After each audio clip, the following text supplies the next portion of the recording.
हनुमान जी की कृपा से कैसे जीती गई जिंदगी की सबसे बड़ी लड़ाई।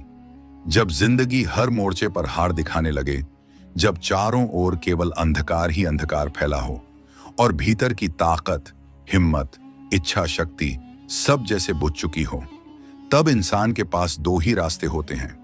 या तो हार मानकर सब कुछ छोड़ दे, या फिर किसी ऐसी शक्ति को पुकारे जो उसके टूटे हुए विश्वास को फिर से जोड़ सके। और उस क्षण अगर किसी ने हनुमान जी को सच्चे हृदय से पुकारा हो, तो फिर यह दुनिया देखती है कि कैसे एक टूटा हुआ इंसान जिंदगी की सबसे बड़ी लड़ाई जीत जाता है। क्योंकि हनुमान जी की कृपा कोई साधारण कृपा नहीं होती। वह आत्मा में प्रज्वलित होने वाली अग्नि है जो कमजोरियों को भस्म कर देती है। वह ऐसा संबल है जो टूटे हुए को शूरवीर बना देता है। और इसी सत्य को सिद्ध करती है एक सच्ची घटना। दिल्ली के एक शांत मोहल्ले में रहने वाले सुरेश मिश्रा, एक साधारण से सरकारी कर्मचारी जिनकी जिंदगी का हर दिन अनुशासन और जिम्मेदारी में बीतता था।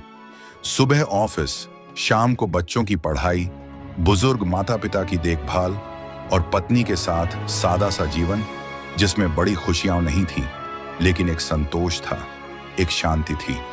पर जिंदगी की शांति को उस दिन ग्रहण लग गया जब एक आम सी तबीयत खराबी को लेकर उन्होंने चेकअप करवाया और डॉक्टर की गंभीर आंखों ने कहा, आपको ब्लड कैंसर है।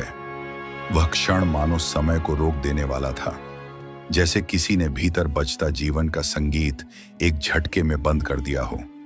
पत्नी रुक्मिणी अवाक खड़ी थी, बेटों को कुछ समझ नहीं आया और सुरेश जी तो जैसे स्वयं को सुन ही नहीं पा रहे थे। कुछ दिन तो उन्हें भरोसा ही नहीं हुआ, लगा डॉक्टर ने कुछ गलत देख लिया है।